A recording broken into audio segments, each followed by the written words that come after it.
अस्सलाम वालेकुम class. Last time तक हमने मॉडिफाइड वायर कर लिया था। अब आ जाते हैं RK4। RK3 आप लोग खुद कर लेंगे, मैं मिलते जुलते मेथड है ना, इसलिए RK4 करा रहा हूँ। बस थीम समझाना है आपको, टाइम भी थोड़ा कम है। बस RK4 करा रहा हूँ, RK3 आपका होमवर्क है। जैसे मैंने लिख दिया गैस ड्राइंग ऑफ RK3 और होमवर्क, असाइनमेंट नहीं होमवर्क है। पेपर पॉइंट ऑफ व्यू से करना है, कर लीजिएगा। अच्छा, वही सवाल मैंने लिया है। अच्छा, सवाल तो ये मॉडिफाइड वाला का था, ये हटा देता हूँ। ये सवाल था फाइनली, और ये आपके पास फार्मूला है। इसको थोड़ा सा हम बड़ा कर लेते हैं। ठीक, ओ काफ़ी बड़ा हो गया। तो इस तरह से काफ़ी एक लाइन में आ जाए ना एटलीस्ट। अच्छा, K4 नहीं जा रहा, 11 पे रख लें भाई इसको। अच्छा खैर, तो ये आपके पास फार्मूला है। देखिए, हम इसमें K1 है, K1 का फार्मूला ये रहा। K1 में जो इन्वॉल्व हो रहा है एक्स आई वाई आई भी हो रहा है। फिर K2 है, K2 में फंक्शन का ये वाली वैल्यूज इन्वॉल्व हो रही हैं, सो ऑन। K3 और फिर K4 ये फंक्शन है आपके पास। तो हमने बेसिकली, ये आपके पास y0 x0 होता है, ये y1 हो जाता है। ये x1 है, इस पे जो वैल्यू आएगी वो y1 है। ये x2 है, इस पे जो वैल्यू आएगी वो y2 होगी। फंक्शन ये रहा आपके पास। फंक्शन ये इतना ऐसा फंक्शन होता है, वो है x² plus y²। Excel sheet पे चलते हैं, और एक्सेल शीट पे थोड़ा एक्सेल को भी जूम कर लें। अच्छा, वही पहले आई का कॉलम बना लें एक, फिर एक्स आई का, थोड़ा इसमें कॉलम ज़्यादा बनेंगे, वाई आई का। और अब देखिए हो क्या रहा है, क्या क्या आपको रिक्वायर्ड है। तो आपको पहले रिक्वायर्ड है F of X I Y I, ठीक। क्योंकि K1 पहले, सबसे पहले K1 निकलेगा, तो K1 का फार्मूला है H F of X I Y I. H तो फिक्स होगा तो उसको छोड़ दें, जो चीज़ फिक्स है उसको उसका कॉलम बनानी जरूरी है, ठीक है। इसको एच से मल्टीप्लाई करेंगे तो K1 आ जाएगा। अच्छा, डायरेक्ट K1 का कॉलम भी बना सकते हैं आप, लेकिन मुझे ये सेपरेट लगता था कि गलती होने के चांस कम हो। डायरेक्ट एफ ऑफ एक्स आई का ना बनाए, K1 का बना दें, वो भी काम चल जाएगा। अच्छा, फिर आ जाते हैं K2 के फार्मूले में। K2 की क्या रिक्वायरमेंट है? K2 की जो रिक्वायरमेंट है वो देखते हैं। K2 की जो रिक्वायरमेंट है वो ये है, फंक्शन की वैल्यू इस पे हो, सही। यानी कि फंक्शन की वैल्यू एक्स आई प्लस h/2 और वाई आई प्लस K1/2। तो फंक्शन की वैल्यू सब ऐसे मल्टीप्लाई होंगे तो फिर K2 बन जाएगा।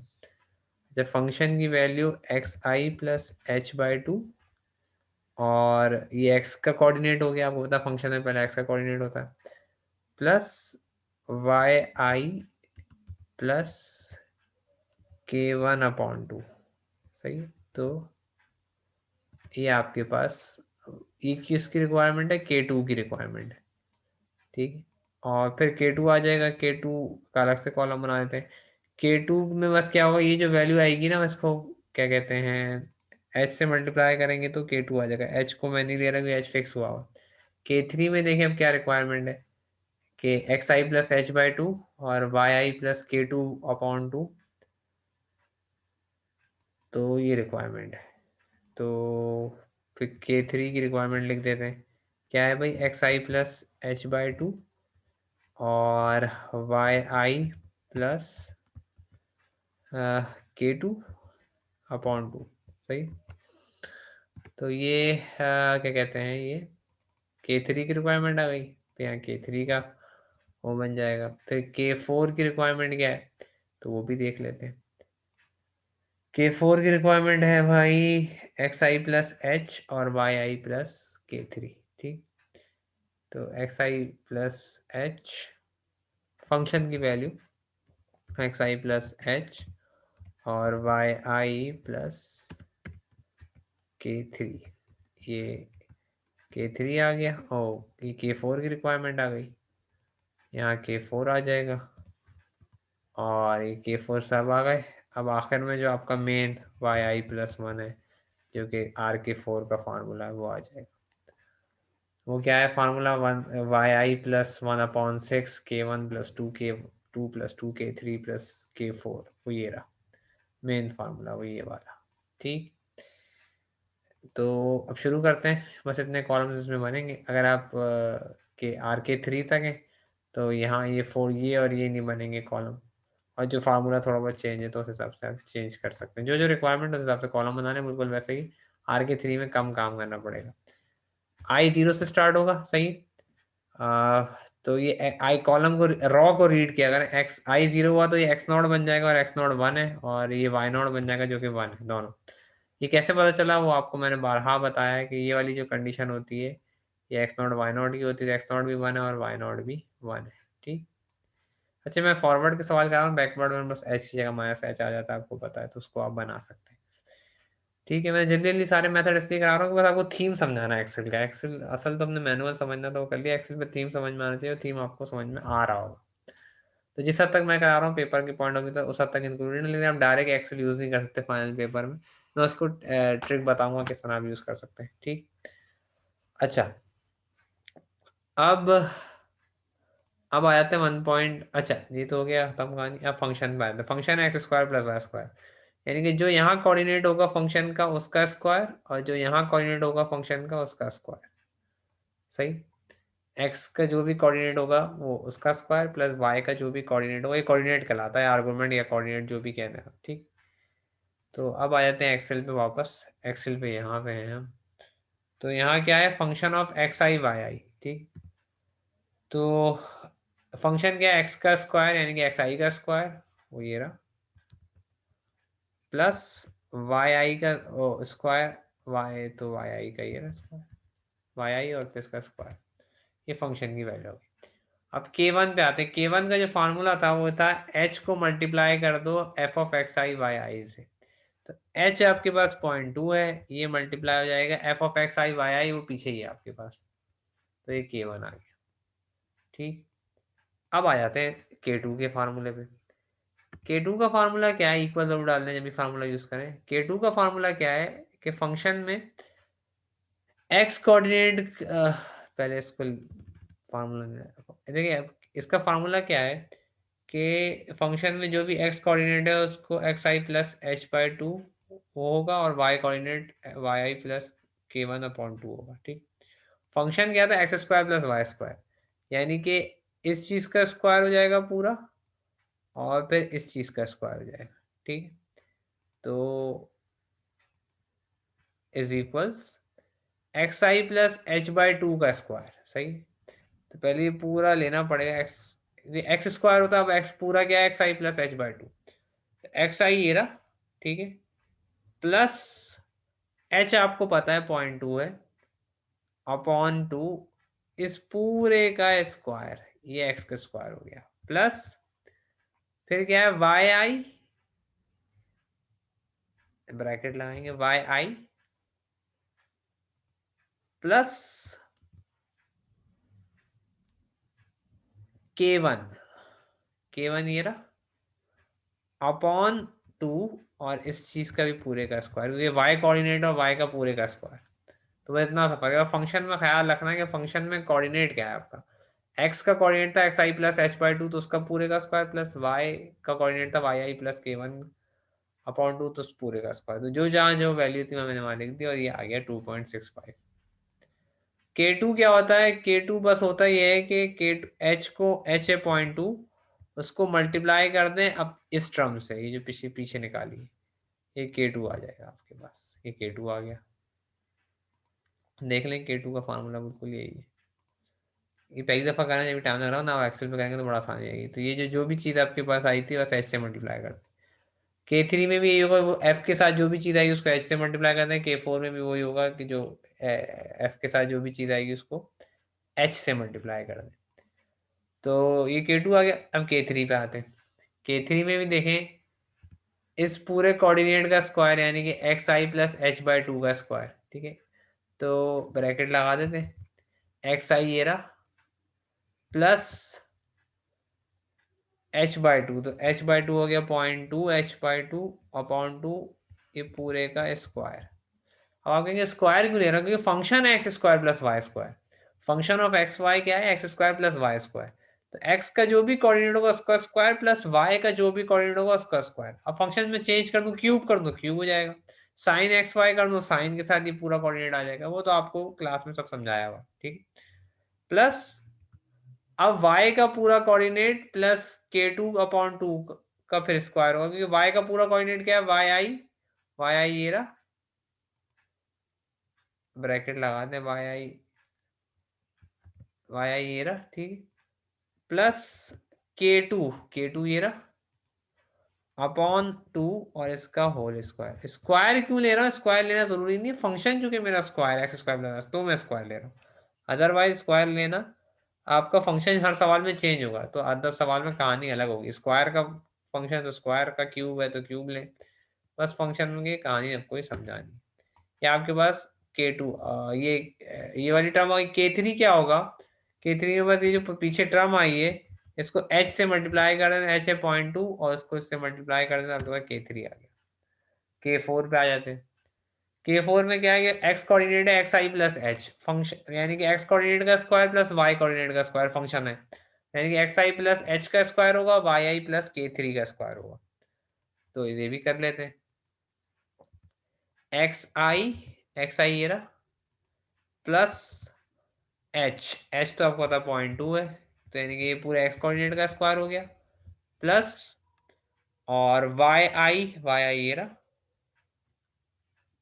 और ब्रैकेट लगा देगा yi प्लस k3 का स्क्वायर, तो k3 पीछे आया भाई, वो ये रहा, और इनका और स्क्वायर हो जाएगा, तो ये वाली टर्म आ गई। अब k4 में क्या होता है, इसी टर्म को बस h से मल्टीप्लाई करें तो k4 का फार्मूला बन जाता है। तो पहले फार्मूला देखें, उसके हिसाब से एडजस्ट करें, ये k4 आ गया, ठीक। चाहें तो इसको पूरा ले लें, k4 की वैल्यू पूरी आ गई आपका 9 डिजिट तक। अब yi+1 ये मेन, ये है RK4 का फार्मूला मेन, चाहे तो हम मेंशन कर दें कि यहाँ पे RK4 का ये मेन फार्मूला, पहले तो जितनी भी टर्म्स आई वो इसके इंग्रेडिएंट्स है, ठीक। तो RK4 का ये फार्मूला क्या मेन, और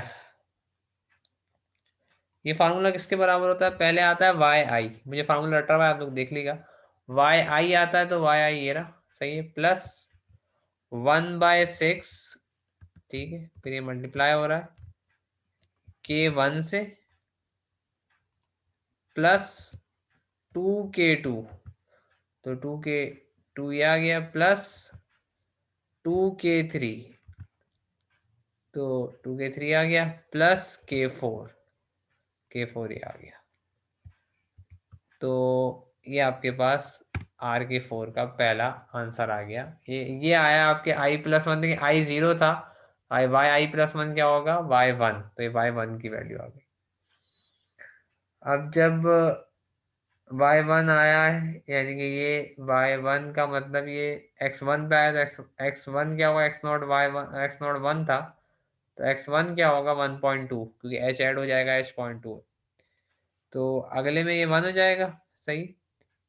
और एक्स आई अब डायरेक्ट भी लिख दे तो 1.2 होगा, x1 जो है, तो एच ऐड हो जाएगा, या तो इस तरह 1.2 लिख दें, या इस तरह लिख दें कि पिछली वैल्यू में h को ऐड कर दो, तो ये 1.2 आ गया, सही। अब y1 क्या होगा, y1 ऑब्वियस है कि वो ये वाली वैल्यू होगी जो आई है, i0 रखने पे y1 जो वैल्यू आई थी, ठीक।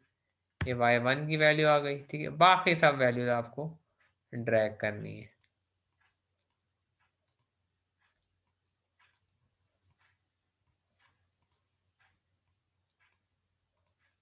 दो ही आइट्रेशन करनी थी इसमें, y1 और y2 निकालना था आपने।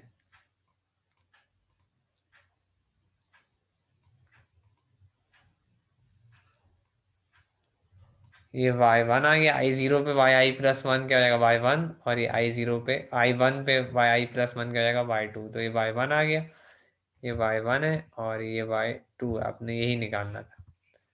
जो y1 होता है वो बेसिकली आपके पास था y@1.2, और जो y2 होता है वो होता है आपके पास y@1.4। तो आपने दोनों काम कर लिया, अगर लेट से 1.6 भी निकालना है आपने, अब सिर्फ ड्रैग का काम है, इसको ड्रैग करें 1.4 आ जाएगा,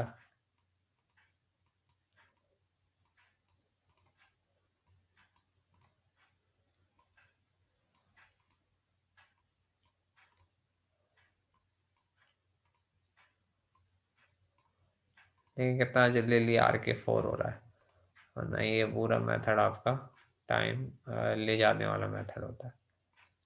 सही। तो ये आपका बेसिकली Y3 आ गया, जो कि 1.6 पे होगा ऑब्वियस।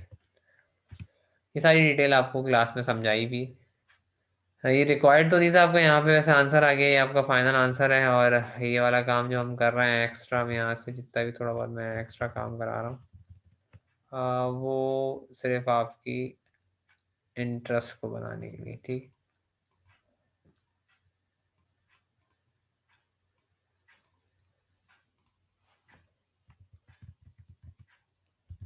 I6 तक कर लेते हैं, अब सबको ड्रैग कर लें एक साथ, तो आपके पास ये सारे आ जाएंगे। कितने देखें अब, वो ना RK4 अगर आप लगाएं तो अभी आप ये पूरा एडजस्ट होगा। RK4 अगर आप लगाएं तो एक आइट्रेशन में आपको लग पल से ज़्यादा कितना टाइम लगा। तो एक्सेल ने देखें कितना काम आसान कर दिया। तो एक्सेल जो है वो सॉफ्टवेयर बड़ा ज़बरदस्त है और यूज़र फ्रेंडली है। सबसे अच्छी बात ये है। और अच्छा एक मिनट, कहाँ गया? अच्छा नंबर न्यूमेरिक एरर आ रहा है कि बहुत छोटा नंबर हो रहा है वो। तो खैर, तो चाहें तो उस पर एक क्लिक करके आप नंबर एरर हो रहा है कि उसके पास जो है वो न्यूमेरिक एरर आ रहा है, यानी कि नंबर जो है वो बहुत छोटा है। क्योंकि एक्सपोनेंट 30 तक इसने रीड कर लिया है, बल्कि एक्सपोनेंट 30, 31, 32, इस तरह 37 तक आ गया, 238, यानी कि नंबर ये मैंने बताया था कैलकुलेटर में भी मसला आया हुआ था, एक आपका एक सवाल मैंने कराया था। तो वैल्यू जो है वो आपकी बहुत बड़ी हो जाए या बहुत छोटी हो जाए, यानी कि वो अगर फॉर एग्जांपल एक हद होती है हर मशीन की, तो यहाँ पे एक्सेल की हद ख़त्म हो गई है, वैल्यू बहुत बड़ी हो रही है। ठीक है। तो एक्सेल की हद ख़त्म हो गई, तो इसको हम फिर इस आइट्रेशन को हम रिमूव कर देते हैं। ठीक है। यानी कि जो हमारे पास काम है हम इसको पिछली आइट्रेशन तक यहाँ तक ही रख देते हैं। ठीक। तो हर मशीन की एक हद होती है और यही न्यूमेरिकल का ड्रॉबैक है। मेरे पास ये I5 है तो उसकी कम लिमिट है, इस तरह I7 जिसके पास होगा आगे की जनरेशन का, उसके डिजिट ज़्यादा हो सकते हैं। तो इस तरह से। और ये एक्सेल पे भी होता है। एक्सेल जो आपके पास वर्जन है 2013 है मेरे पास, अब एक्सेल न्यू लेटेस्ट भी आ गए, तो उसमें भी आपका ये मैटर करता है चीज़ें। ठीक। तो मैं यहाँ 3 इटरेशन तक कर रहा हूँ ताकि जहाँ तक आपका एरर ना आए। ठीक। बाकी ये 2 कॉलम हम डिलीट कर देते हैं ताकि वो एरर जो आया है वो सही। वो एरर बेसिकली नंबर एरर होता है, वो वैल्यू बहुत बड़ी हो रही थी। तो जब वैल्यू बहुत बड़ी होती है तो फिर वो ना क्या कहते हैं, इस तरह वैल्यू बहुत छोटी होती है तो एक्सपोनेंट करके माइनस करके वैल्यू आती है, और वैल्यू बहुत बड़ी होती है तो एक्सपोनेंट करके पॉजिटिव वैल्यू आती है। तो खैर कैलकुलेटर से तो इसकी ज़्यादा इस्तेमाल होता है। तो खैर मेन थीम आपको समझाना, थीम आपकी समझ में आ गया। और इस तरह आप RK4 भी कर सकते हैं। बस अब लास्ट मेथड रह गया पीडी का। पीडी में जो है हमने 3 इक्वेशंस पढ़ी हैं। चले मैं उसको नेक्स्ट क्लिप में डिटेल में बताता हूँ। Thank you. अभी इसको यहीं पे रोक रहे हैं। Thank you.